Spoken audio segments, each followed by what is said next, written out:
Segala kemuliaan hanya bagi Engkau Yesus Kristus Tuhan kami, karena Engkau layak dan pantas mendapatkannya.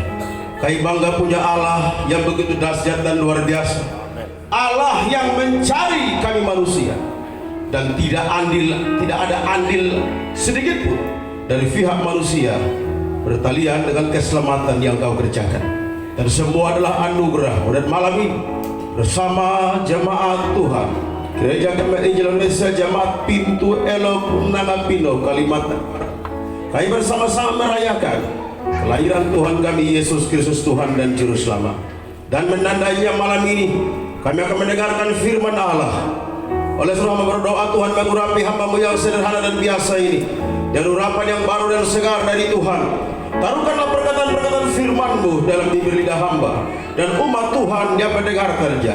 Tuhan buka hati dan pikiran kami sekalian untuk mengerti dan memahami firman Tuhan yang berbicara tentang Engkau. Terima kasih Tuhan, segala bentuk pekerjaan setan yang berusaha menghambat kami mendengarkan firman-Mu, kami sepakat untuk tolak keluar di dalam nama Yesus Kristus. Dan biar Roh Kudus mengambil alih pemberitaan firman dari awal tengah saya pada tamatnya, biarlah jadi untuk hormat dan kemuliaan bagi nama-Mu. Terima kasih Bapa, berbicaralah karena kami siap mendengarkan Engkau. Demi nama Yesus Kristus firman Allah yang hidup, hamba berdoa. Haleluya. Orang percaya berkata amin. Silakan duduk Bapak Ibu Saudara. Shalom. Ada sukacita saudara? Ada sukacita? Berikan tepuk tangan yang meriah buat Yesus Tuhan. Puji Tuhan, bersyukur malam ini kita berjumpa. Dan ini merupakan pertama kalinya saya di Kalimantan Timur. Kalimantan Barat. Maksudnya saya kemarin di Kalimantan Barat. Tanggal 13 sampai 15 saya ada di Kalimantan Barat, tepatnya di Balikpapan. Oh. Biar supaya jangan ngantuk kita lah. Saya ada di Kalimantan Timur, tepatnya di kota Balikpapan. Dan puji Tuhan, malam ini saya ada di tempat ini di Pintu Elok Nangapino Kalimantan Barat. Jadi saya mengakhiri pelayanan Natal saya di Provinsi Nusa Tenggara Timur di Gereja Wesleyan Indonesia. Dan saya mengakhiri juga pelayanan Natal atau khotbah Natal saya di luar Nusa Tenggara Timur, yaitu di Provinsi Kalimantan Barat. Dan kita ada pada malam hari ini karena anugerah Tuhan. Sebenarnya tahun lalu saya ada di sini sebenarnya. Ada yang pernah mengundang Kalimantan Barat. Saya tidak tahu siapa itu, saya udah lupa. Tapi karena satu dan lain hal sehingga saya tak bisa datang. Dan hari ini kita boleh berjumpa dalam kasih Tuhan. Saya hanya perkenalkan sekilas saja diri saya supaya kita lebih banyak omong tentang Tuhan Yesus. Amin saudara. Nama saya unik ya saudara. Pendeta Markus Maukari. Ada yang bilang Maukiari ya, apalah. Saya ampuni dia. Saya tepatnya dari Alor, Nusa Tenggara Timur. Saya melayani Tuhan sejak usia 16 tahun sebagai pengkhotbah KKR sampai hari ini. Dari tahun 97, tepatnya hari Kamis jam 3 sore, tanggal 25 Mei tahun 97. Dan masih berdiri untuk melayani Tuhan sampai hari ini karena anugerah Tuhan. Dan saya melayani Tuhan di Jakarta bersama Ibu Talita Doodo beberapa tahun. Lalu kemudian saya dilatih vokal oleh beliau. Lalu kemudian saya juga diberi kesempatan untuk bisa rekaman. Saya bukan penyanyi, tapi dikasih talenta untuk bernyanyi. Kalau saya penyanyi, tempat saya bukan di sini. Tempat saya bersama Anmes Kamaleng di Jakarta. Saya dan Anmes Kamaleng kami ada berbeda jauh, saudara. Saya lebih unggul dari Anmes Kamaleng. Kenapa? Anmes dan saya bisa nyanyi. Tapi cuma saya bisa khotbah, Agnes tak bisa khotbah. Itu keunggulan. Puji Tuhan, saya bersyukur kepada Tuhan. Sudah keluarkan 3 album. Album pertama dan kedua sudah habis terjual dan semuanya saya pakai untuk penginjilan. Dan album ketiga juga sudah mau habis. Makanya saya simpan sebagian, saya bawa ke Kalimantan Barat. Dan sebentar kalau keluar ada di depan sana. Ya kadang-kadang kamera ini menipu kita. Di CD-nya itu saya tampan, saudara. Tapi kalau aslinya hancur berantakan. Jadi kalau ada yang berkenan untuk mendukung pelayanan kami di Nusa Tenggara Timur, bisa mampir dan beli kasetnya. Harganya nggak tahu ya, murah atau mahal atau standar, pokoknya saya ngomong dulu lah ya. Karena ini asli, bukan bajakan. Maka harganya per keping satu keping 50.000 rupiah. Jika 50.000 rupiah saudara beli pulsa, Tuhan tak pernah catat di sorga. Tapi kalau saudara beli kaset untuk dukung penginjilan, Tuhan catat di sorga. Sampai di sorga saya bantu ngomong, Tuhan tambah dikit deh pahalanya orang itu. Karena dia beli kasetnya. Ya kiranya Tuhan memberkati kita. Saya sudah berkeluarga, istri saya 1, anaknya cukup 4. 3 putra, 1 putri. Istri saya dari Medan, Sumatera Utara. Boru Sinaga, bukan ular, tapi dia adalah orang ya. Ular yang menjelma jadi manusia. Oke saudara. Baik, puji Tuhan, malam ini sebelum saya khotbah, saya ingin mempersembahkan sebuah pujian. Sebenarnya saya mau nyanyi dari kaset saya, cuman waktunya mepet dan kami tak bisa latihan. Mungkin nanti habis ini kita bisa coba ya. Bisa coba kan ada minus one-nya sebenarnya. Dan malam hari ini saya mau coba untuk dengan pemain musik menyanyikan 1 buah lagu saja, saudara ya. Saya mau nyanyi, saudara pilih mau dangdut atau yang beat saja. Dangdut atau yang beat, yang love song. Oke sudah, kita nyanyi dangdut saja ya. Ya. Yesus kekasih jiwa. Tetapi saya ada improv sedikit dari saya. Coba kita menada dan pemain musik. Singer bisa bantu. Boleh.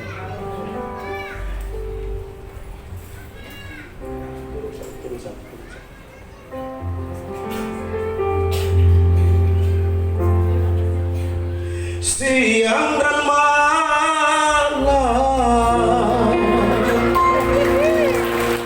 aku berdoa padamu Tuhan, penolong hidupku. Saya belum undang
tema Natal Nasional Gereja Kemah Injil Indonesia adalah ia datang kepada milik kepunyaannya.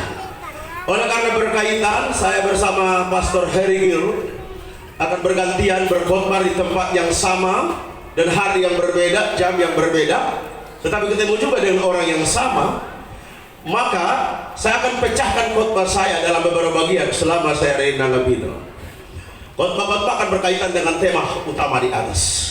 Nah saudara, malam ini saya ajak kita untuk belajar firman Tuhan dari kitab Injil Lukas. Kitab Injil Lukas pasal 2. Injil Lukas pasal 2 ayat 8 sampai ayat yang ke-20.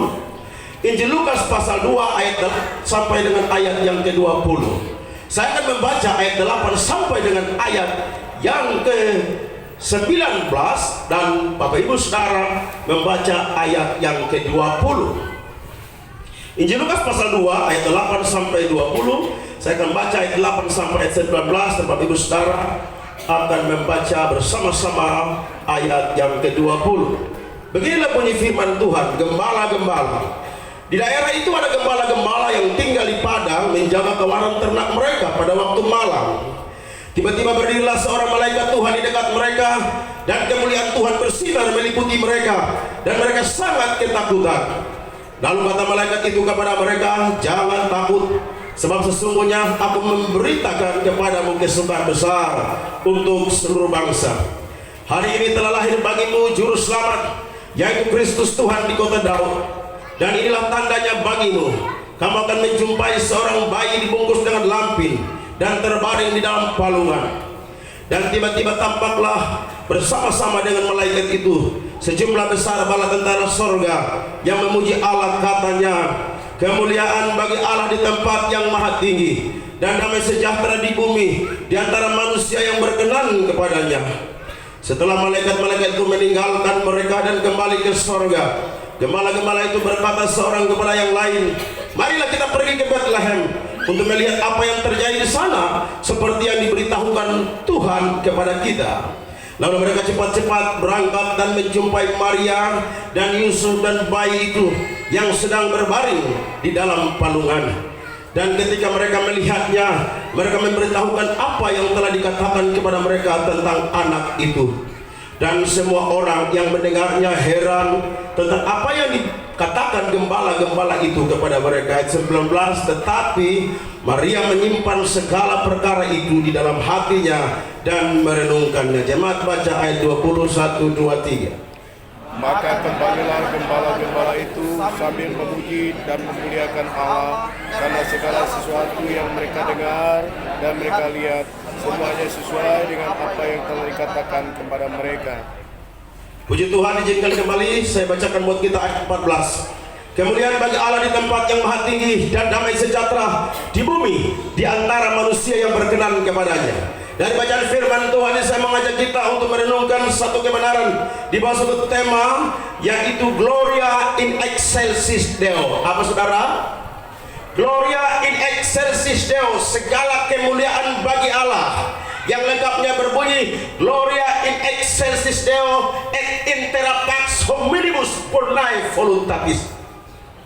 Inilah paduan suara para malaikat, paduan suara terhebat dan teragung yang dikumandangkan oleh para malaikat di padang Efrata. Paduan suara yang mengiringi kelahiran sang juru selamat kita yang bernama Yesus Kristus Tuhan. Kelahiran yang begitu ajaib. Kenapa saya katakan ajaib? Karena kelahiran Kristus disambut diiringi dengan begitu meriah dengan nyanyian para malaikat dari sorga.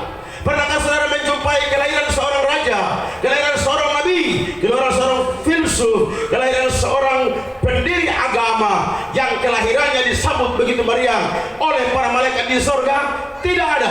Sepanjang sejarah peradaban ini tidak pernah kita mendengar, kita melihat, kita menyaksikan dari sorga menyanyi dan mengiringi kelahiran seorang pembesar, kecuali kelahiran Yesus Kristus Tuhanlah diiringi dengan puji-pujian, sorak-sorai dari sorga oleh para malaikat Tuhan. Mereka bersuka cita, mereka bernyanyi dan berkata segala kemuliaan hanya bagi Tuhan di tempat yang maha tinggi, dan damai sejahtera di bumi di antara manusia yang berkenan kepadanya. Pertanyaannya adalah, kenapa Allah harus dimuliakan? Kenapa Allah harus ditinggikan? Apa yang hebat dari dia sehingga dia harus dimuliakan?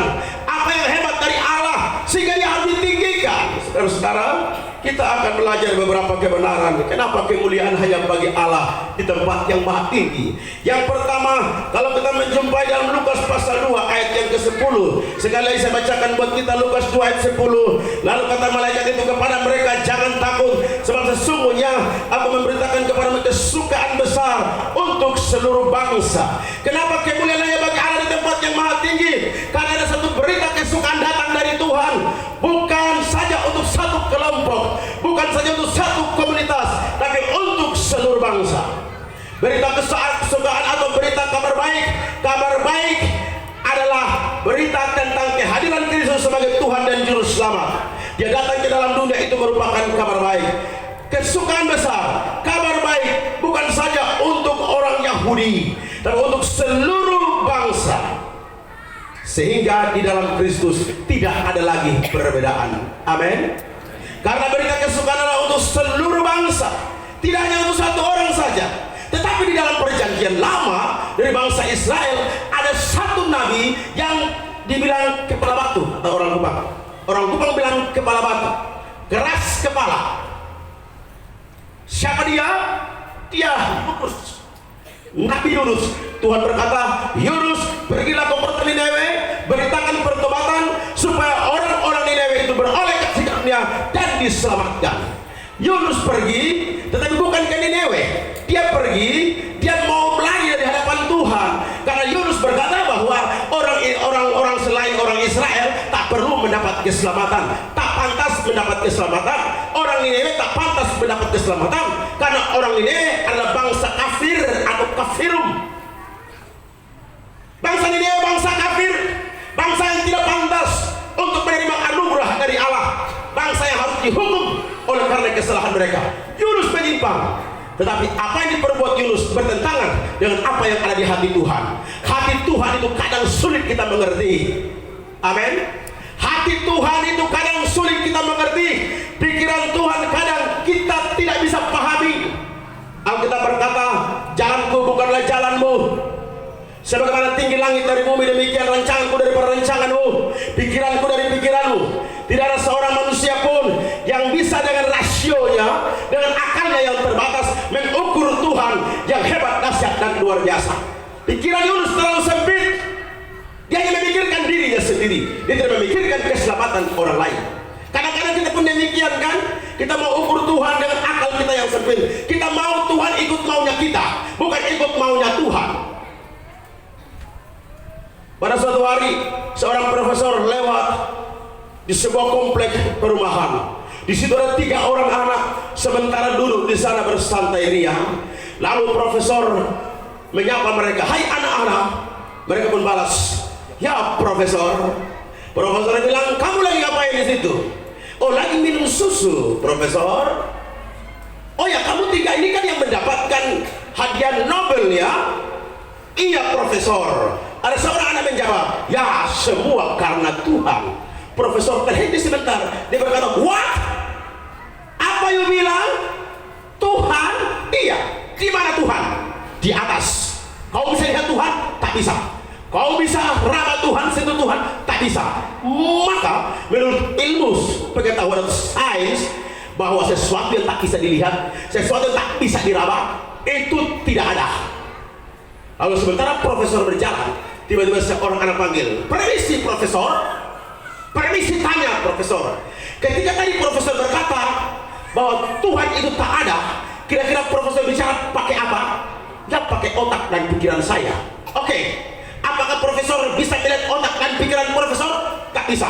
Bisa meraba otak dan pikiran profesor? Tak bisa. Menurut sains, sesuatu yang tak bisa dilihat, sesuatu yang tak bisa diraba, maka tidak ada. Maka profesor tak punya otak, profesor tak punya pikiran. Dia mau marah nggak bisa. Artinya apa? Pikiran kita terlalu sempit untuk mengukur Tuhan. Segala sesuatu yang Tuhan izinkan terjadi dalam hidup kita itu sudah dirancang, sudah ditakar oleh Tuhan, dan Tuhan tahu bahwa kita mampu melewati sesuatu itu. Di Taman Getsemani, saudara, Tuhan Yesus berdoa, dan kadang-kadang kita berdoa, Itu doa kita sepotong-sepotong, sehingga ketika banyak orang Kristen dalam menghadapi persoalan, mereka gampang menyangkal Tuhan, mereka gampang meninggalkan Tuhan. Kenapa? Karena doanya sepanggal doanya. Tuhan Yesus di Taman Getsemani, dia berdoa begini, dia berdoa demikian: Ya Aba, ya Bapa, aku tahu tidak ada yang mustahil bagimu. Ambillah cawan ini daripadaku, tapi bukanlah kehendakku, melainkan kehendakku yang jadi. Kita doanya sepotong. Tuhan, hamba yakin tidak ada yang mustahil bagimu, sembuhkanlah sakit ini. Selesai, tak sambung lagi. Makanya kalau sakitnya tak sembuh, dia ancam Tuhan. Karena Tuhan, kau nggak menjawab doaku, sakitku tak disembuhkan, maka mulai hari ini aku tak mau lagi ke gereja. Lalu Tuhan berkata, jadi gua harus bilang wow gitu. Jadi Tuhan harus berkata, aku takut gitu.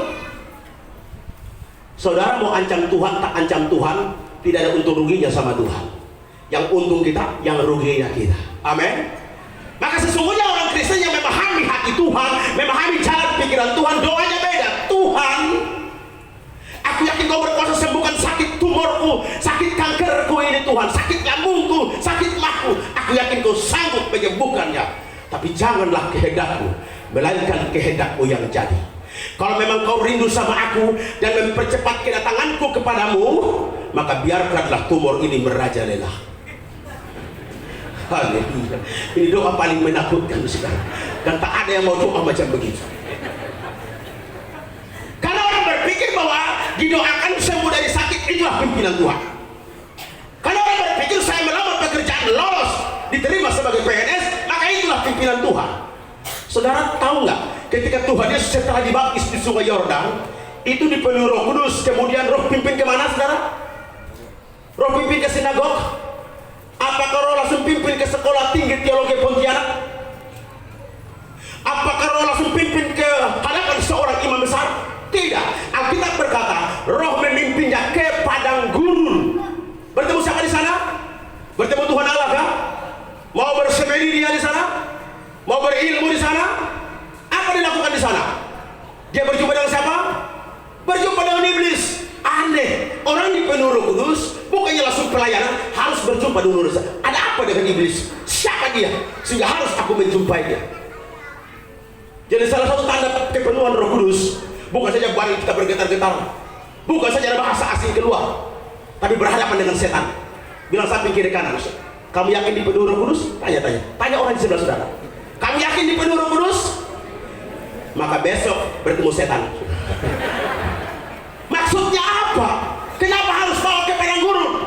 Ini untuk mengkonfirmasi pimpinan Tuhan, bahwa pimpinan Tuhan tidak hanya saja pada hal-hal yang menyenangkan, tapi juga pada hal-hal yang tidak menyenangkan, supaya duanya balance, duanya seimbang, bahwa di dalam suka ataupun duka Tuhan ada di sana, dalam lembah yang maut sekalipun Tuhan ada di sana, dalam waktu sehat Tuhan ada di sana, waktu sukses Tuhan ada di sana, bangkrut pun Tuhan ada di sana. Bisa nggak saudara, ketika saudara pergi melamar CPNS, lalu kemudian saudara tidak lolos, lalu saudara bersaksi, saya bersyukur kepada Tuhan bahwa ketika saya melamar, saya tidak lolos, puji Tuhan, Tuhan telah memimpin saya. Ternyata Tuhan mau saya masuk sekolah Alkitab. Amin. Ketika saya di Jakarta, saya memimpin pemuda dari Gereja Reformasi Injili Santosa Asih. Ada seorang pemudi, dia bersaksi. Ada seorang nona, dia bersaksi. Dia maju ke depan, dia bersaksi. Aku bersyukur kepada Tuhan karena hari ini gue diputusin pacar gue. Seumur-umur saya melayani, ada yang bersaksi kalau diputusin pacar? Ada nggak yang bisa bersaksi besok? Terima kasih. Hari ini gue sakit banget. Tak tahu entah apa yang merasukinya. Kok gue diputusin gini? Aku kurang cantik apa? Aku kurang baik apa? Semua sudah kuserahkan padanya. Habis manis sepak dibuat. Salah siapa? Bisa nggak kita berpikir bahwa semua yang kita jalani itu adalah konfirmasi dari pimpinan Tuhan? Yunus tidak bisa memahami pikiran Tuhan. Dia pikir keselamatan hanya untuk orang Israel saja. Dia pikir keselamatan hanya untuk dirinya saja dan tidak untuk orang lain. Tuhan berkata, "Lau Yunus, keselamatan adalah untuk seluruh bangsa." Berita kesukaan adalah untuk seluruh bangsa. Yohanes 3:16 berkata, karena begitu besar kasih Allah akan dunia ini, sehingga dikaruniakan Anak yang tunggal, supaya setiap orang yang percaya kepadanya tidak binasa, melainkan apa saudara? Melainkan beroleh hidup yang kekal. Kasih Allah itu adalah untuk semua orang. Amin. Kasih Allah adalah untuk semua orang dari berbagai suku, bangsa, dan bahasa. Kasih Allah adalah untuk seluruh agama yang ada di atas dunia.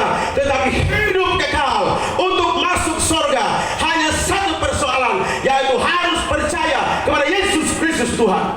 Jadi saudara masuk ke dalam surga, saudara harus berurusan dengan Tuhan Yesus. Amin. Untuk masuk dari surga, masuk ke dalam surga, saudara harus beri tiketnya sama Tuhan Yesus. Tak ada sama orang lain. Alkitab berkata, akulah jalan dan kebenaran dan hidup. Tidak ada seorang pun datang kepada Bapa kalau tidak melalui aku. Artinya tidak ada kemungkinan pintu lain terbuka. Hanya satu pintu ke surga. Pintu itu bernama Yesus Kristus Tuhan. Orang berkata ke Roma banyak jalan, pasti ke surga banyak jalan. Saudara, Roma sama surga beda. Namanya saja beda dan isinya beda.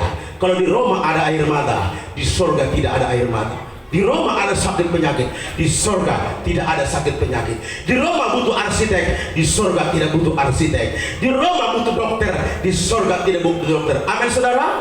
Mari kita tepuk tangan dulu buat Tuhan kita Yesus Kristus. Jadi kalau ke surga harus berurusan dengan Tuhan Yesus. Walaupun sekarang nama Kristus diinjak-injak, walaupun sekarang Kristus dihina-hina, orang-orang yang menghina dia akan menyesal. Karena kau sampai di surga, Tuhan tanya, mana tiketnya? Mana tiketnya? Tak ada tiketnya. Berarti kamu sebelahnya surga, tetanggaan kita. Harus berurusan dengan Tuhan Yesus. Berita kesukaan ini adalah untuk seluruh bangsa. Inilah yang membuat kita bersyukur kepada Tuhan. Berita kesukaan untuk seluruh bangsa, seluruh negara, termasuk negara Indonesia, untuk seluruh provinsi, termasuk provinsi Kalimantan Barat. Kasih Allah adalah untuk semua. Berita baik adalah untuk semua. Dan kita bersyukur berita kesukaan akan kehadiran Sang Juru Selamat yang kita rayakan dari tahun ke tahun. Sekarang dia bukan lagi bayi yang ada di kandang Bethlehem.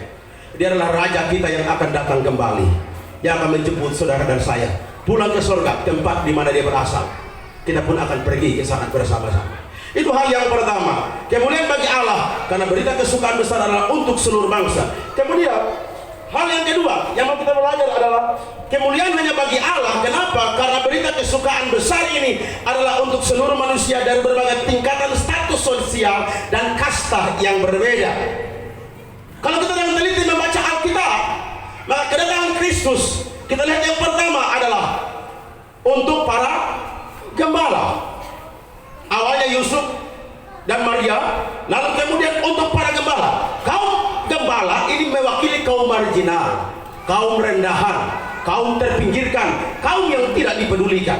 Sedangkan para majus itu mewakili kaum intelektual. Para majus mewakili orang-orang hebat, mewakili para pejabat. Jadi Kristus datang, dia lahir bukan hanya untuk orang kecil saja, tapi orang yang besar pun dia lahir untuk mereka. Orang majus datang dan berjumpa dengan Yesus dan mereka memberikan persembahan kepadanya. Saya mau tanya kepada saudara sekalian, saudara tahu ada berapa bentuk persembahan orang majus? Ada yang tahu? Ada berapa persembahan? Berapa bentuk persembahan orang majus? 3 ya. Kawan yang tadi ada panjang kaset saya minta 1 kaset saya ke sini. Siapa jawab jujur, saya kasih gratis kaset saya. Oh ya, ada ya sih. Oke. Kita uji dulu. Saudara rajin baca Alkitab kan? Tadi. Ya. Album pop rohani volume 3, Markus Maukarim Praise and Worship Song. Ada berapa bentuk persembahan orang majus? Yang 3 angkat tangan. Luar biasa. Pasti yakin benar kan? Yakin benar? Ya sedikit benar lah. Yang tak angkat tangan ini berapa jumlah persembahan? 3 atau 4? 3, 2, atau 4? Jadi kalau saudara jawabnya salah, saya jawabnya benar, saudara wajib beli kaset saya. Oke? Lihat dulu ya. Kalau saudara baca dengan teliti, ada 2 bentuk persembahan orang majus. penyembahan. Bentuk persembahan yang kedua baru harta benda. Kenapa? Karena seseorang tidak akan bisa mempersembahkan hartanya untuk Tuhan jikalau tidak mempunyai hubungan pribadi dengan Tuhan. Penyembahan itu penting. Pendekatan penyembahan itu penting dalam jemaat. Kenapa? Kalau jemaat sudah punya penyembahan pribadi dengan Tuhan, sudah bangun hubungan pribadi dengan Tuhan, tidak usah dipaksa. Gembala baru mau bicara, kita renovasi, sudah Pak, minggu depan lunas. Kenapa? Karena hati mereka ada hubungan pribadi dengan Tuhan. Saya sangat yakin orang tidak akan mau mempersembahkan harta bendanya jika hubungan pribadi dengan Tuhan tidak beres, jika tidak mempunyai hubungan pribadi dalam penyembahan dengan Tuhan.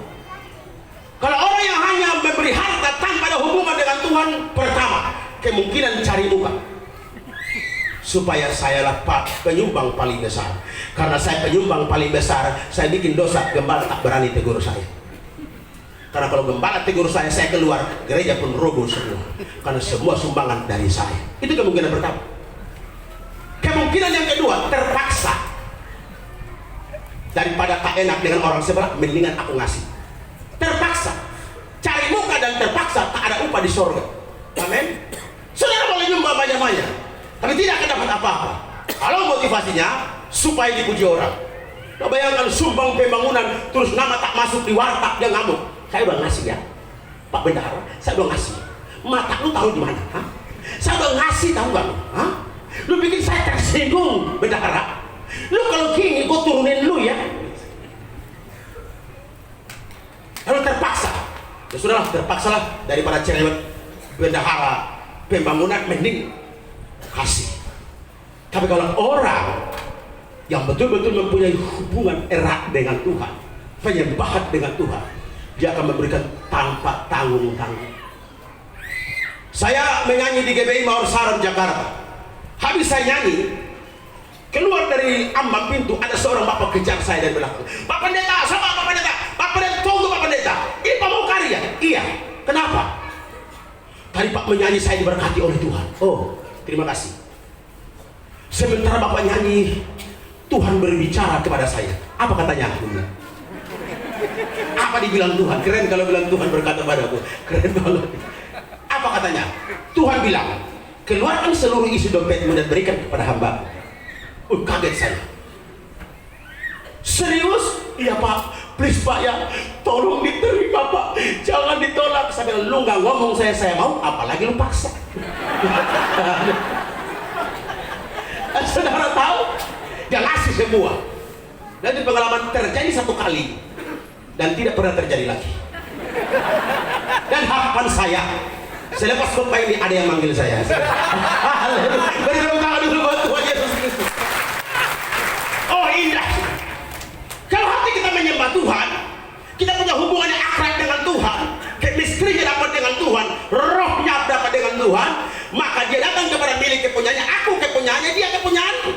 Kidung Agung berkata, kekasihku kepunyaanku dan aku kepunyaan. Kalau kekasihku kepunyaanku dan aku kepunyaan kekasihku, maka sudah rapat dia, chemistry-nya dapat, rohnya dapat, maka luar dalam pasti diketahui. Amin. Kalau suami istri udah rapat begitu lama, pasti udah tahu. Tapi kalau suami istri yang rohnya tak dapat, kadang-kadang suami jadi DKI. Tahu DKI? Dibawa ke tiap istri.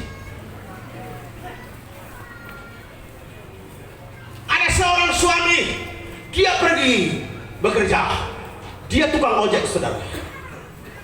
Nah, tukang ojek itu kan pelanggannya banyak, kecil, besar, tua, muda, laki, perempuan, oma, opa, itu langganannya, termasuk banci.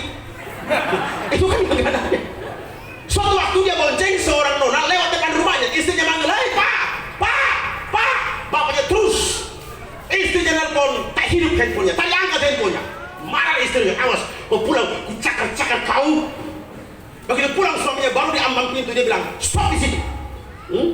Tadi Papa bonceng siapa? Hah? Bapak boncengan sama siapa? Ya sama pelanggan lah. Pelanggan siapa? Ya pelanggan. Masa cewek cakep ini jadi pelanggan? Namanya cewek ya pelanggan. Tak bisa. Kenapa saya panggil Bapak tak dengar? Kenapa saya telepon tadi angkat telepon? Oh teleponnya mati. Mati bagaimana? Ketika saya telepon ada nomor yang Anda tuju tidak dapat dihubungi. Lalu suaminya bilang, oh itu Telkomsel. Istrinya bilang, jadi cewek itu namanya Telkomsel. Istri sudah cerewet, buta teknologi pula. Malanglah nasib suami yang dapat istri macam begini. Mau masuk tidur, istrinya berkata, stop di situ. Jangan macam-macam. Perhatikan pintu depan. Udah kunci belum? Sudah, Ma. Pintu belakang? Sudah. Jendela? Sudah. Pintu apa yang belum? Pintu mulut Mama yang belum ditutup.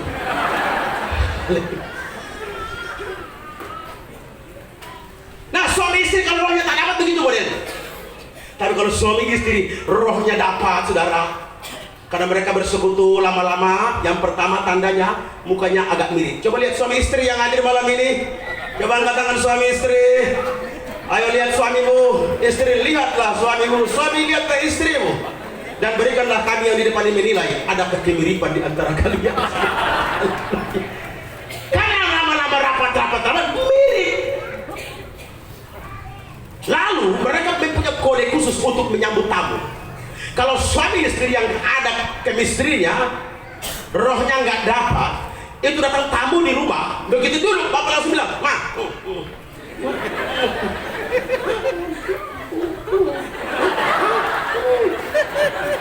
saking marah suami, hei istri, tuli, bikin kopi. Istrinya marah,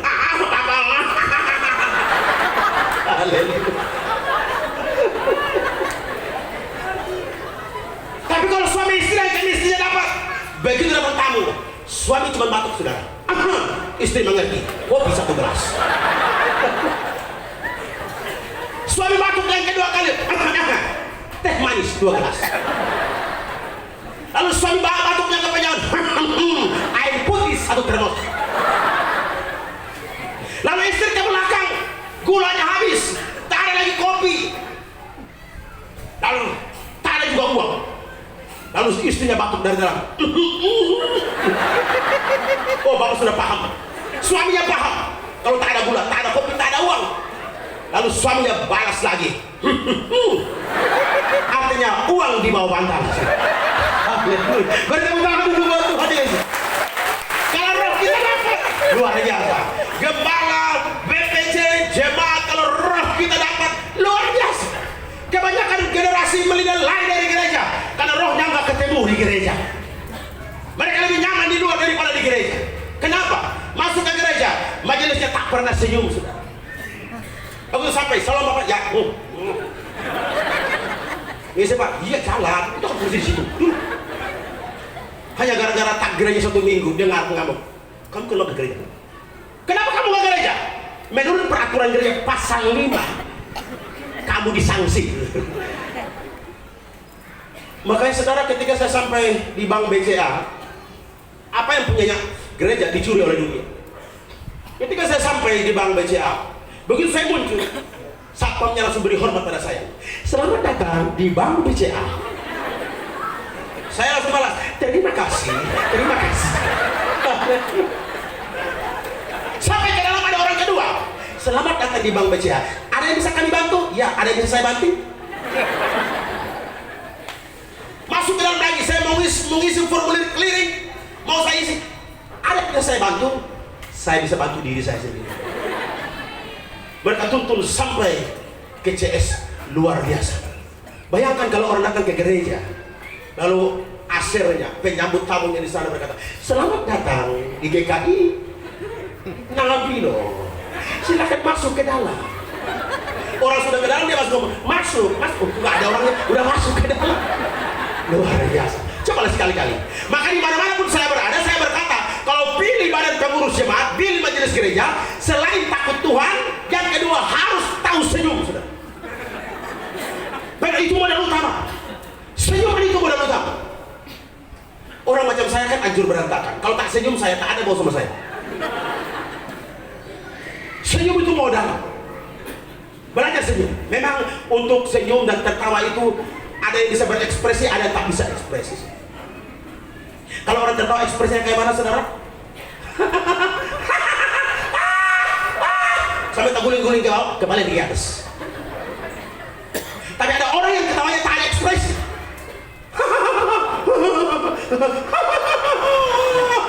Tak ada ekspresi. Orang macam begini Pak, majelis yang tak tahu senyum, mendingan kita nyanyi NKI nomor 300. Ke rumah tempat Bapak yang tenang, di mana Pak Dev, kirimkan dia ke sana. Haleluya. Senyum itu betul. Ada seorang nona, seorang anak gadis, dia mau bunuh diri. Dia sampai ke jembatan untuk meloncat dari jembatan. Dia berdiri begitu lama. Lalu tiba-tiba setengah jam dia loncat dari jembatan. Matilah dia. Seluruh orang datang mengangkat jenazah. Lalu mereka melihat ada secari kertas di tangannya. Lalu mulai dibacalah isi daripada apa yang ada di secari kertas itu. Ketika baca, semua orang yang hadir di situ nangis. Apa isi tulisan? Isi tulisannya adalah, dalam hidupku aku mengalami kekosongan. Tak ada yang mengerti dengan aku. Tak ada yang peduli dengan aku. Baik di dalam rumahku, dalam keluargaku, ayah, ibu tak mengerti dengan aku. Bahkan gereja pun tak mengerti dengan aku. Komunitasku pun tak mengerti dengan aku. Maka jalan satu-satunya, aku harus bunuh diri. Aku berdiri di jembatan ini. Tetapi jika sekiranya setiap orang yang lalu lalang dari tempat ini, ada satu orang saja yang menoleh dan melemparkan satu senyuman saja kepada saya, maka saya batal bunuh diri. Maka saya batal bunuh diri. Tapi ternyata tak ada pun yang senyum dengan saya. Maka saya harus mengakhiri hidup saya. Kadang-kadang dalam hidup ini, orang tak begitu butuh uang kita. Orang tak minta harta kekayaan kita. Orang minta kehangatan dari kita. Amin. Benar Ibu? Hai istri-istri, benarkah istri-istri mengharapkan uang yang banyak atau kehangatan dari papi? Jangan kau kurung aku di dalam sangkar, walaupun sangkar terbuat dari emas. Apalah artinya aku terpenjara? Aku tak butuh uangmu yang banyak sayang. Yang kubutuhkan cinta dan kasih sayang. Amin. Butuh cinta dan kasih sayang. Ibu-ibu, yang ibu-ibu yang sudah menikah angkat tangan. Baik yang tua, oma juga angkat tangan. Oma, setelah menikah beberapa puluh tahun, pernah nggak sekali saja suaminya bilang, my darling, I love you. Kamu cantik sayang. Pernah nggak gitu? Ada yang begitu? Saya mau tanya Bapak Ketua Panitia saja, karena itu yang kami sering komunikasi, dan saya yakin beliau tak marah sama saya. Mana ibunya Pak? Oh ibu, terima kasih. Setelah bersekian lama menikah dengan Pak Edi, pernah nggak sekali dia bilang, Ma, kamu cantik sekali? Pernah nggak? Jujur aja, dia nggak bakalan marah. Pernah nggak? Tidak apa-apa, biar pemulihan malam ini. Pernah? Bilang apa Bapak? Pernah ya? Kira-kira Bapak bilang apa? Oh, hari kamu cantik. Pak, pernah nggak Ibu bilang, Pak, Bapak itu tampan dengan kumis tipis itu? Oh, barusan tadi? Luar biasa. Saya seminar keluarga di Waingapu, Sumba Timur. Saya tantang seperti ini, kelihatannya lucu dan sederhana, tetapi ini membuat rumah tangga kita awet. Ya. Jadi ketika saya berbicara begitu, istrinya nangis. Istrinya sudah opa-opa, nangis. Saya bilang, Oma, pernahkah opa bilang, I love you my darling? Tak pernah Pak, jujur istri, tak pernah Pak. Opa, tak pernah. Tapi Pak Pendeta saya janji, setelah dari seminar ini, aku akan bilang itu kepada istri. Besok pagi jam 7, istrinya bilang sama saya, Pak Pendeta puji Tuhan, kenapa? Hari ini aku hampir pingsan. Kenapa pingsan?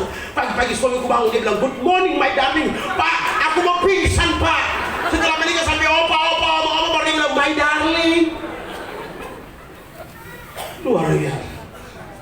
Jadi seorang ibu, suami istri yang mestinya damai, dia akan tahu suami pulang kerja kapan, jam berapa. Kalau suami pulang kerja jam 4, maka ibu mempersiapkan penyambutan bapak mulai dari jam 10 pagi. Pedikur, medikur, tekukur, persiapkan anak-anak. Mulai jam 3, mau masuk setengah 4, bilang sama anak-anak, nak, papi mau pulang, ayo berderet untuk berikan penyambutan yang baik buat papi. Mama barisan paling belakang. Begitu bapaknya muncul, dua anaknya berlarian, hore, papi pulang. Mama sambar dari belakang, pipa datang. Sambut sukacita. Datang, langsung dipijit pundaknya. Sayang, capek ya? Mau minum kopi apa, Pak? ABC Mocha? Kapal api? Kopi tubruk? Atau mama yang tubruk langsung? Rumah tangga itu indah, saudara. Kenapa? Karena ketika seseorang mempunyai hubungan pribadi dengan Tuhan, semuanya akan indah. Amin. Makanya itu yang paling menentukan. Orang Majus memberikan persembahan setelah diawali dengan penyembahan. Saya percaya jemaat Mangapino akan menjadi jemaat yang lebih besar daripada sekarang. Ketika jemaat mempunyai hubungan pribadi dengan Tuhan, maka Tuhan akan buat perkara yang besar. Saudara-saudara yang dikasih dalam Tuhan, kemuliaan bagi Allah tempat yang maha tinggi. Kan dia bukan datang saja untuk orang kecil, tapi juga untuk orang besar. Yesus datang bukan saja untuk 12 rasul yang tidak terpelajar, tapi dia datang juga untuk Rasul Paulus dan Nikodemus, orang terpelajar. Dalam sejarah gereja, dalam sejarah pertumbuhan gereja, sejarah misi, kita menjumpai ada orang-orang sederhana, ada orang-orang pintar, ada orang-orang awam yang dipakai Tuhan luar biasa. Kita lihat William Carey. William Carey adalah tukang sol sepatu. Dia mendapat panggilan Tuhan, dia melayani sampai di India. Bayangkan William Carey adalah seorang yang tidak pernah sekolah teologi, tidak pernah sekolah Alkitab, tapi buah pikirannya dapat dipakai oleh para doktor teologi masa kini. Amin. Seorang yang tak pernah sekolah Alkitab, pikirannya dipakai oleh orang yang tamatan sekolah Alkitab. Tapi itu beda ya, itu beda pikiran, beda. Tuhan pimpin William seperti itu dan kita juga beda dengan situ. Yang penginjil yang kedua adalah Smith Wigglesworth.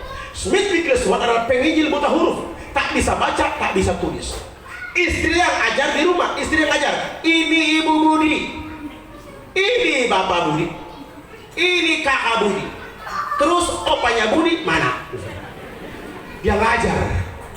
Lama-lama si tukang ledeng ini, dia bisa baca dikit, bisa nulis. Dan tulisannya itu kayak cakar ayam. Suatu waktu dia nulis dan kirim ke salah satu kampus. Semua mahasiswa tertawa. Tulisan macam begini, macam apa tulisan ini? Lalu kemudian dia ke kampus itu dan orang bilang begini, kamu yang nulis? Iya. Kamu Smith? Iya. Oh, tulisannya macam begini? Kacau sekali tulisanmu. Lalu Smith berkata, tapi kamu mengerti isinya? Kami mengerti isinya. Ya, isinya yang penting, bukan tulisannya. Luar biasa. Lalu orang hebat yang dipakai Tuhan, John Sung, penginjil dari Tiongkok. Dia pulang bawa ijazah S2 hukum dan PhD. Tapi sampai dalam perjalanan pulang di tengah laut, dia ambil ijazahnya, dilemparkan ke dalam laut karena dia mendengar panggilan Tuhan. Ini gila, saudara. Dia pulang ke rumah, orang tuanya menganggap dia gila. Oh, John Sung, kamu gila. Lalu dibawa ke rumah sakit jiwa. Di sana selama 3 bulan, dia hanya membaca Alkitab kurang lebih 43 kali sekian. Dibaca Alkitab bolak-balik Kejadian sampai Wahyu selama 3 bulan. Lalu suster yang ngurus pun capek ngurusnya, dia nggak sanggup, dikembalikan kepada orang tua. Lalu orang tuanya berkata, sudahlah, ini mungkin panggilan Tuhan, biarkan saja. Hanya John Sung dipakai Tuhan, dia digelar sebagai obor Allah di Asia. Dia seorang bertubuh pendek, badan kurus, tapi kalau dia berbicara, tembok bisa roboh. Dia pernah datang di Indonesia. Itulah orang-orang hebat. Saya adalah penjual kue keliling kampung. Jual kue keliling kampung, roti kukus, karena saking kukusnya banyak orang tahu. Sampai dikenal orang, kalau roti kukus pasti Markus Kukus yang datang. Saya jual kue keliling kampung. Dan setiap kue yang saya jual, semuanya laris manis. Semuanya laris manis. Lalu mungkin Tuhan mengadakan rapat besar di sorga. Ayo kumpul semua. Coba lihat itu si Markus itu, dia jual kue, laris kuenya itu loh. Kalau kita panggil dia suruh beritakan Injil, pasti banyak orang bertobat datang kepada Tuhan. Maka tahun 97 saya dipanggil oleh Tuhan untuk melayani Tuhan sampai hari ini. Saya tak mengalami masa remaja saya tak menikmati masa muda saya. Saya bilang, Tuhan, kau sudah ambil semua dari saya. Maka sekarang saya serahkan diri saya untuk melayani Tuhan. Dan puji Tuhan, dalam pelayanan pekerjaan Tuhan, Tuhan buat perkara luar biasa. Walaupun dalam pelayanan ada yang suka, ada yang tak suka. Ada yang bilang itu Markus tak jelas dia, itu teologinya nggak berbobot. Markus itu dia nanti seperti burung yang terbang ke sana kemari, tak jelas. Saya tersinggung loh. Masa aku dibilang burung yang tak jelas? Tetapi rupanya Tuhan punya maksud dengan kalimat itu. Dan pada akhirnya sekarang apa yang Tuhan buat? Saya terbang bersama burung ke sana kemari. Burung yang bernama Lion Air, burung yang bernama Citylink, burung yang bernama Naim Air, burung yang bernama Garuda. Sedangkan dia ngomong saya sampai hari ini tak pernah naik pesawat. Berikan tepuk tangan dulu buat Tuhan Yesus Kristus. Jadi Tuhan datang untuk semua. Dalam Alkitab kita melihat Kristus datang untuk para gembala, untuk para murid yang tidak terpelajar, tapi juga untuk Paulus dan Nikodemus orang terpelajar. William Carey seorang awam, Smith Wigglesworth orang awam, Johnson orang pintar, dipakai oleh Tuhan. Jadi kelahiran Kristus mengangkat yang terjatuh, membalut yang terluka, mendekatkan yang jauh, mempersatukan yang tercerai-berai, menyelamatkan yang hilang. Dan yang terakhir, kemuliaan bagi Allah di tempat yang maha tinggi. Kenapa? Karena dia telah mengirim juru selamat yang bernama Yesus Kristus Tuhan. Juru selamat yang dikirimnya itu telah dibuatkan 700 tahun yang lalu oleh Nabi Yesaya tentang siapa dia yang lahir dan siapa yang melalui kandungannya dilahirkan. Luar biasa.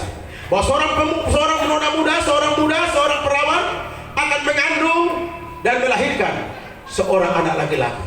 700 tahun kemudian digenapi, dan Maria dipakai Tuhan untuk mengandung dan melahirkan sang juru selamat. Saudara, ini tidak masuk akal. Bagaimana mungkin seorang perawan tanpa sentuhan biologis seorang laki-laki kok bisa hamil?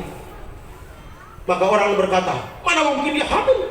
Tak masuk akal kerjanya Tuhan ini. Memang tidak masuk akal. Apa yang Maria lakukan? Dia merenungkan semua yang Tuhan kerjakan dalam diri. Kenapa ya? Tak ada suami kok bisa hamil? Saudara heran gak? Apa yang saudara rasakan ketika melihat seorang anak gadis hamil tanpa sentuhan seorang laki-laki? Ini mustahil. Jawabannya cuma satu. Karena bagi Allah tidak ada satu perkara pun yang mustahil. Amin. Tidak ada mustahil bagi Allah. Jika seandainya Tuhan berkata, hai Markus, hamillah. Kira-kira saya hamil gak, saudara? Kalau Tuhan suruh saya hamil gak, saudara? Bisa tidak? Bisa. Hai Markus, hamil. Aku hamil saya. 9 bulan 10 hari. Bagaimana cara melahirkan? Tuhan bilang, terbelahlah perutnya. Terbelah perut saya. Keluar anaknya. Sempurnakan kembali perutnya. Sempurna kembali. Tak ada yang mustahil bagi Tuhan. Jangankan perempuan perawan, oma disuruh hamil bisa. Tiba-tiba ada oma umur 90 tahun. Aduh, kenapa nih aku mau hamil ya? Kalau Tuhan suruh oma hamil, tak ada yang bisa untuk melawan. Karena bagi Allah tidak ada satu perkara yang mustahil. Ada hal-hal dari Tuhan yang memang bisa kita mengerti, tapi ada hal-hal dari pihak Tuhan yang tak bisa kita mengerti. Amin.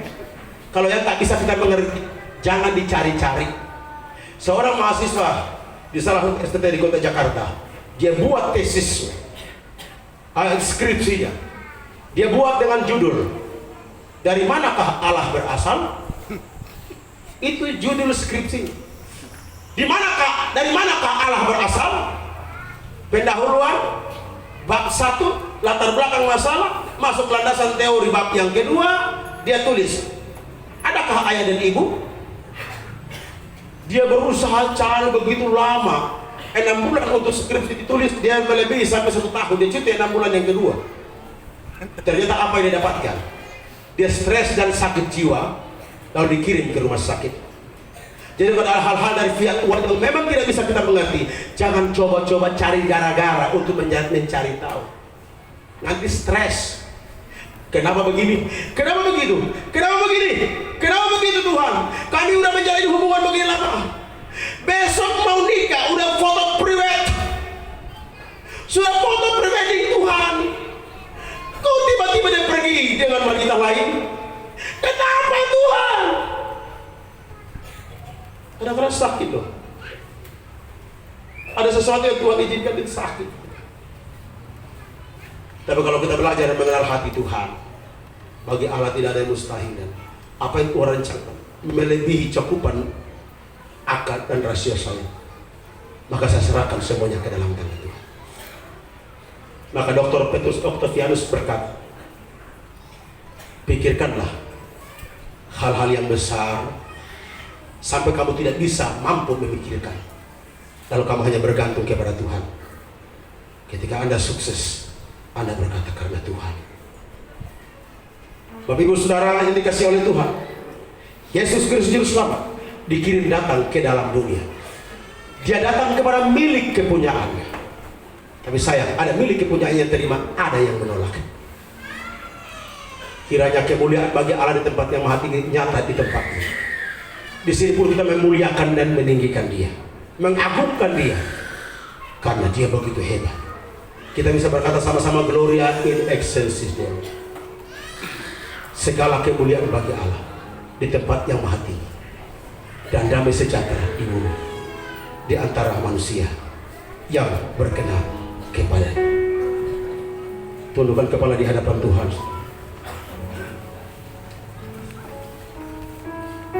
Sambil merenungkan firman Tuhan, saya akan menyanyikan satu pujian untuk firman titian kasih.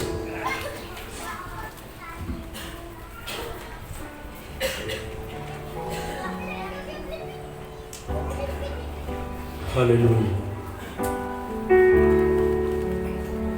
Terima kasih Tuhan Yesus.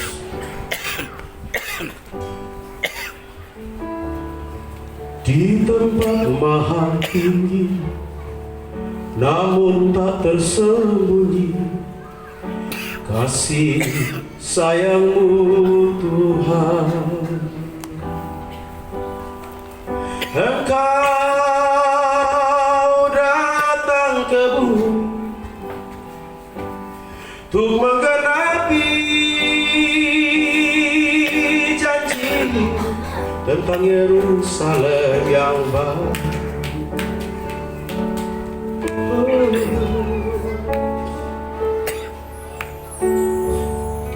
Tahun silih berganti, Natal datang kini, undang Dia di hati.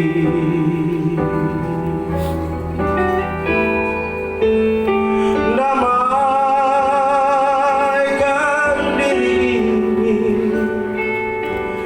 biar Dia satukan yang terputus, dan Dia hapus tangisan dan air mata.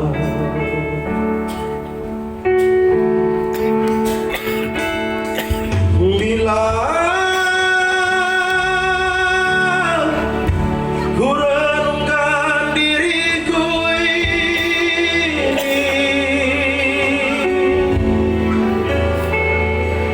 entah apa jadinya hidup ini tanpa campur tangan-Mu Tuhan.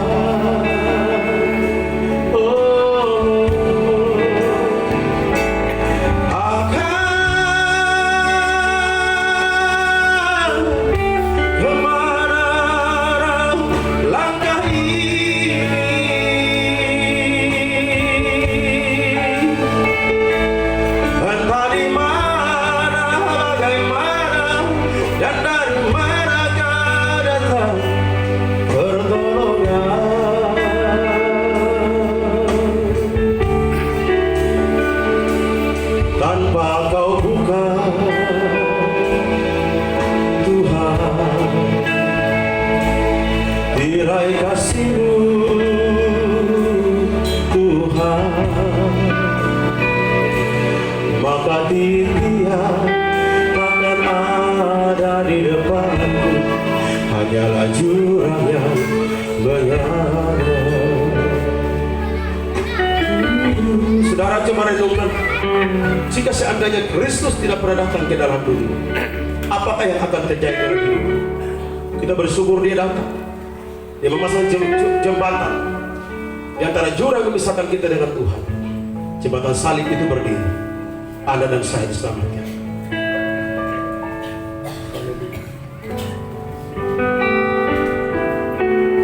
Jika ada tahun lagu ini, kita bernyanyi sama-sama. Tahun silih berganti, Natal datang kini.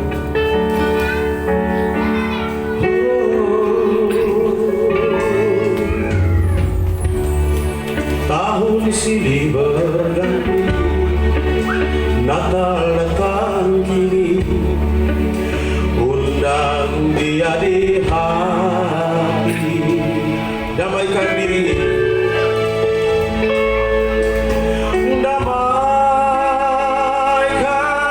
diri ini, biar dia satukan yang terputus dan dia hapus tangisan dan air mata.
Ya Allah Bapa di surga, Bapa yang kami sembah di dalam nama Tuhan Yesus, kami bersyukur bahwa Tuhan boleh mengaruniakan juru selamat untuk kami sekalian.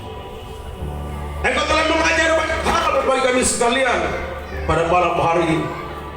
Bagaimana kami memahami betul tentang peristiwa Bethlehem 2000 tahun yang lalu. Dan engkau pantas mendapatkan kemuliaan, puji-pujian, hormat dari umatmu sekalian malam ini. Karena semua yang kau katakan iya dan amin dan terjawab. Sehingga malam ini kami boleh ada itu oleh karena anugerah dalam Yesus Kristus.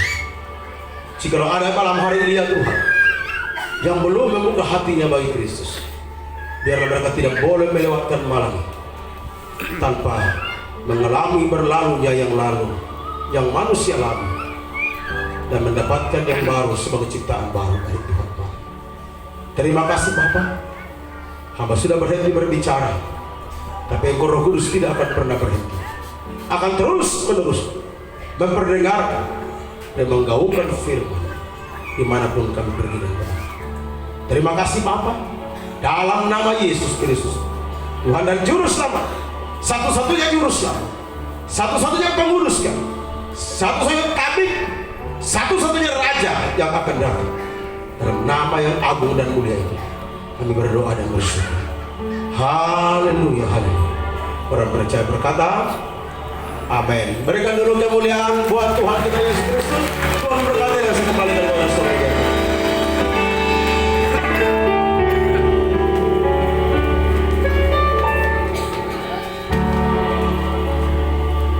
Terima kasih, segala kemuliaan hormatannya bagi nama Tuhan kita Yesus Kristus. Yang diberkati Tuhan secara luar biasa pada malam hari ini, boleh semuanya untuk melambaikan tangannya. Haleluya. Terima kasih. Kita bersyukur di malam kelahiran Yesus Kristus pada malam hari ini. Dan kita akan mengakhiri seluruh rangkaian persekutuan ibadah kita pada malam hari ini. Bapak Ibu jemaat Tuhan, mari kita bangkit berdiri. Mari kita meresponi Natal pada malam hari.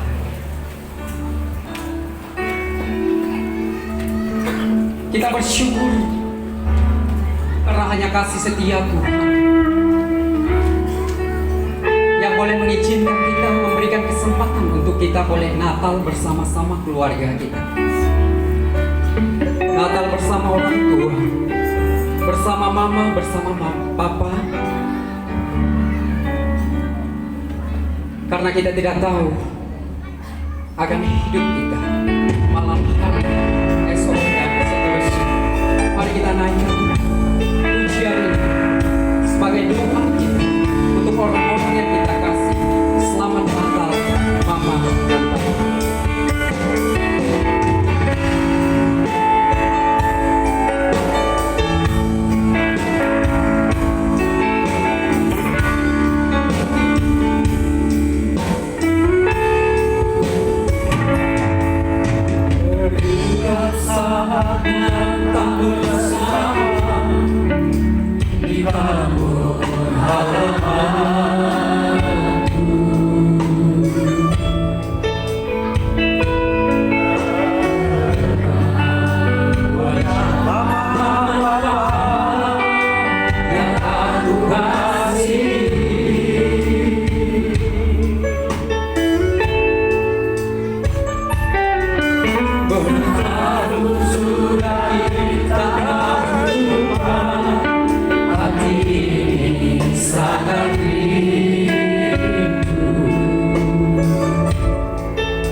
Satu lagi tahun berganti,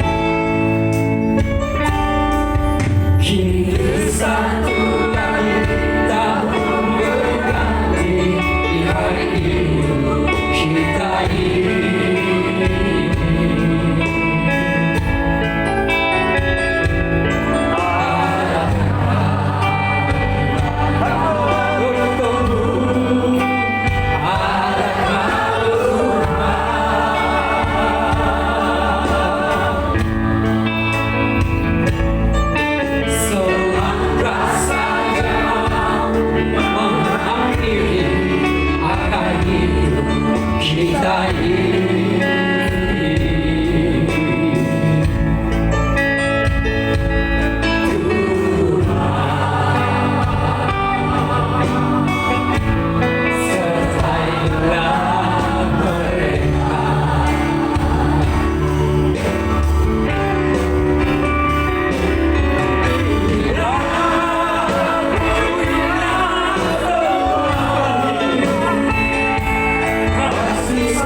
pada hidup kita ini.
ibadah kita pada malam hari ini dengan penuh kasih Bapak Pendeta Rustam Milik menutup ibadah kita.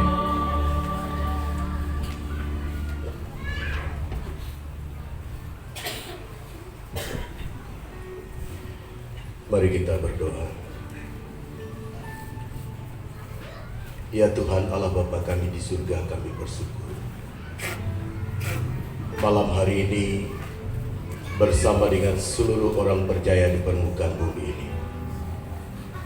Tuhan memberikan kesempatan bagi kami untuk merayakan Natal, merayakan peristiwa besar di mana Allah di dalam kasih bertindak untuk turun ke dunia, mencari dan menyelamatkan kami orang yang berdosa. Kami bersyukur untuk satu kesempatan yang Allah berikan bagi kami. Ada banyak keluarga saudara-saudara kami yang mungkin tahun lalu mereka bersama-sama kami merayakan Natal, tetapi hari ini Tuhan sudah panggil mereka kembali menghadap Tuhan di surga. Kalau kami ada malam hari ini bukan karena kami lebih pandai memelihara hidup kami. Kalau kami ada hari ini bukan karena kami lebih baik dari mereka, tetapi Tuhan masih memiliki kepentingan melalui hidup kami untuk menyatakan kasih Tuhan. Terima kasih untuk penyertaan Tuhan sepanjang rangkaian ibadah malam hari ini. Terima kasih untuk cuaca yang begitu baik, yang begitu indah yang Tuhan berikan. Terima kasih untuk keamanan, ketertiban yang kami dapat nikmati dari awal sampai berakhirnya ibadah.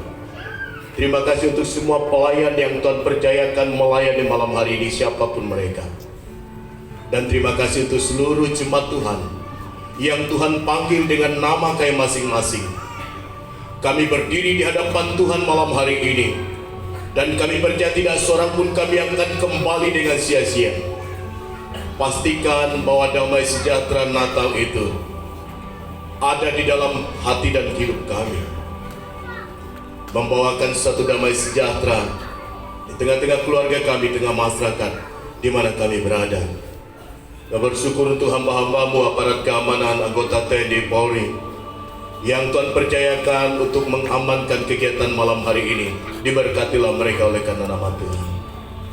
Terima kasih untuk hamba-hambamu yang sudah berdiri di hadapanmu menyampaikan firman Tuhan. Berkatilah mereka. Bapa di surga, sebentar kami akan pulang dari tempat ini.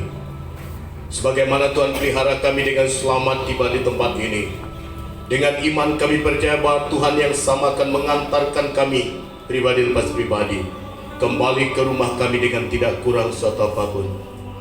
Lebih penting daripada kami bersuka cita malam hari ini dengan makan dan minum, tetapi hati kami dipenuhkan dengan damai sejahtera, kerinduan untuk kami beribadah menyembah Tuhan. Sehingga pada hari besok pastikan kami hadir dengan suatu kerinduan untuk menyembah Tuhan. Terima kasih Tuhan, ampuni sekiranya Tuhan melihat, Tuhan mendengar kami melakukan sesuatu yang tidak berkenan kepada Tuhan sepanjang ibadah ini berlangsung. Terima kasih Tuhan Yesus, terima kasih. Jemaat Tuhan yang Tuhan Yesus berkati, ibadah kudus kita berakhir pada malam hari ini. Oleh sebab itu, pulanglah engkau, arahkan pandangan dan hatimu kepada Tuhan dan terimalah segenap berkat Tuhan. Kemuliaan bagi Allah di tempat yang maha tinggi, dan damai sejahtera di bumi di antara manusia yang berkenan kepadanya. Kiranya kasih dari Allah Bapa di surga, pertolongan dalam Tuhan kita Yesus Kristus, tuntunan dan pemeliharaan Roh Kudus Tuhan akan memelihara keluarga rumah tanggamu, menjaga, melindungi dan memulihkan kesehatan tubuhmu, memberkati dan membuat engkau berhasil dalam segala yang kau kerjakan. Mulai dari malam hari ini sampai Maranatha, Yesus datang yang kedua kalinya. Amin, amin, amin. Bapa terima kasih. Bapa terima kasih. Bapa terima kasih.